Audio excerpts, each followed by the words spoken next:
Welcome to my YouTube channel. Please subscribe my YouTube channel. Our crippling planning system and routine capitulation to the blockers have prevented almost anything of national significance being built for years. So Rachel Reeves' speech backing Heathrow expansion, huge infrastructure developments between Oxford and Cambridge and plenty more was a breath of fresh air. That said, it is true that in opposition Labour were among the noisiest blockers. Even now, those they will need to face down are mostly on their side politically. It is also true that a government which before the election made growth its priority should never have talked down the economy while giving huge pay rises and new powers to unions and workers, nor imposed a jobs tax, which even the Chief Secretary to the Treasury admits is a burden on firms. Having topped the G7 table under Rishi Sunak, our growth is now zero, and we desperately need that to improve rapidly for living standards to increase. The Chancellor agrees. And it doesn't matter that her ideas are the Tories, they spent 14 years in power fending off crises and building nothing. A speech, though, is the easy bit. Ms. Reeves and Keir Starmer have the nerve for a Labour civil war, as London Mayor Sadiq Khan immediately vows to fight Heathrow expansion and their backbenchers recoil at anything running counter to the left's demented dash for net zero. And do they realize too how hard growth will always be while we have the world's highest industrial energy prices? Britain is sick of government's broken promises. This one, with its huge majority, must fulfill those it made yesterday, or at least get them underway. Unlike other lawyers, he refuses to reveal his pay or clients in the period before he became a politician. We can think of one explanation. As a left-wing human rights brief he routinely cited against Britain's interests on behalf of people the public reviles, but we congratulate them for defying Labour and Tory whips to support amendments on AI to protect the press and the creative industries. Giving away our work is not an option and would be a death knell for media. We cannot fault the government's new ambition to end the decades-long paralysis that has made Britain poorer. For too long, the country has been caught in a cycle of stagnation, marked by political deadlock, economic sluggishness, and a lack of bold decision-making. Now, with renewed determination, the government is setting out a vision to break free from this inertia, addressing structural weaknesses and reinvigorating the nation's economic, social, and political landscape. To understand the significance of this moment, we must first examine how Britain reached this state of stagnation. The country has long been burdened by bureaucratic inefficiencies, outdated policies, and a lack of political consensus. Governments have come and gone, each promising reform but often failing to deliver substantive change. Whether due to political infighting, external shocks like financial crises, or the complexities of Brexit, progress has been painfully slow. The consequences of this paralysis have been stark. Economic growth has lagged behind that of other major economies, infrastructure projects have been delayed or abandoned, and key public services have struggled to meet demand. Innovation has been stifled by excessive regulation, and businesses have faced uncertainty, discouraging investment. Meanwhile, an increasingly frustrated population has watched as opportunities diminish, wages stagnate, and the cost of living soars. But change is now on the horizon. A vision for a prosperous Britain. The government's ambition to break free from this long-standing paralysis is both necessary and commendable. Its vision is centered around key pillars: economic revitalization, infrastructure development, regulatory reform, and social mobility. At the heart of the government's agenda is a commitment to economic growth.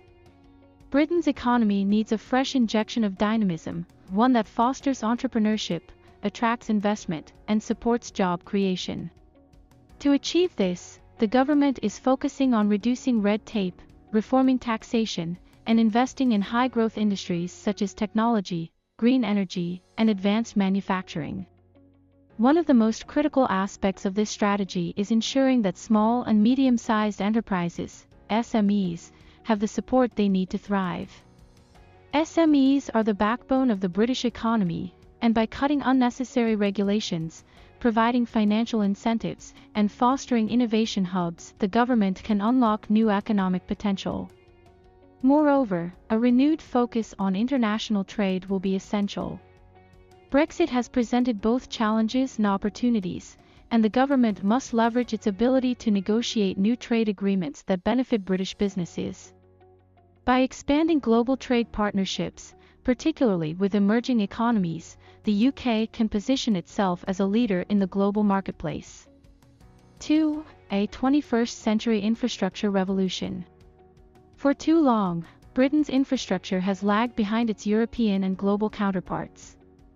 The country's roads, railways, and digital networks require urgent upgrades to support economic growth and improve daily life. The government's ambition to overhaul infrastructure is a welcome and long overdue step. Key projects, such as high-speed rail expansion, the modernization of public transport, and investment in broadband connectivity, will be instrumental in creating a more connected and efficient nation. Additionally, revitalizing housing development to meet demand will not only provide homes but also stimulate economic activity through construction and related industries. Green infrastructure is also a vital component of this vision. As the world moves towards a more sustainable future, Britain must lead the way in renewable energy, smart grids, and carbon-neutral transport systems. By investing in these areas, the government can ensure long-term sustainability while creating jobs in the growing green economy. For businesses, this means fewer bureaucratic hurdles, faster approval processes, and clearer guidelines on compliance. For industries such as finance, technology, and life sciences, regulatory modernization will enable faster innovation, attracting investment and positioning Britain as a global leader in cutting-edge sectors. A prime example of this is the potential for the UK to become a hub for artificial intelligence and fintech. By implementing forward-thinking regulatory frameworks, Britain can create an environment where groundbreaking technologies flourish, driving both economic and societal progress. Economic progress must be accompanied by social mobility and greater opportunities for all citizens. One of the biggest failures of past decades has been the growing gap between different socioeconomic groups, with wealth and opportunities concentrated in certain regions while others fall behind.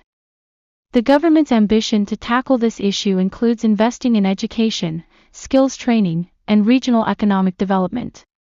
By reforming the education system to better align with the needs of the modern economy, young people will be better equipped with the skills required for high-paying jobs in emerging industries.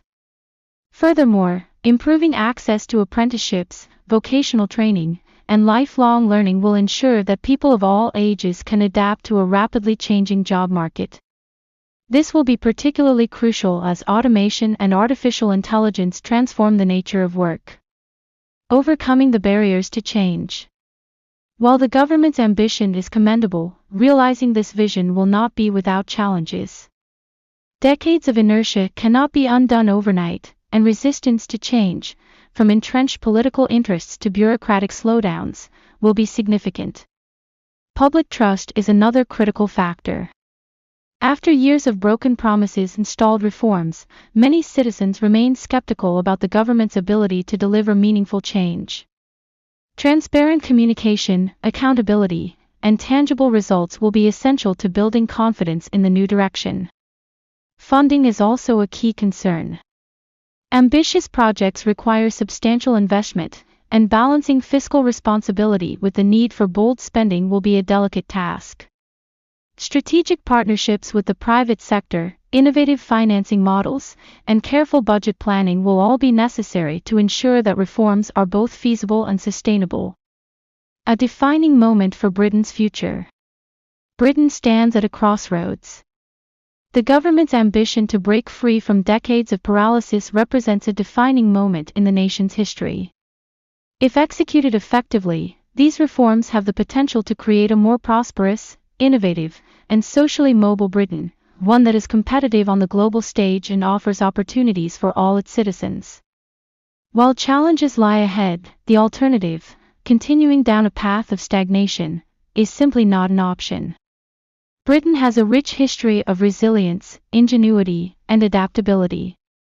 By embracing bold reforms and committing to long-term progress, the country can once again thrive, proving that ambition and action can break even the longest cycles of paralysis. The road ahead will not be easy, but the rewards, Economic strength, societal progress, and a renewed national confidence make this a journey worth taking.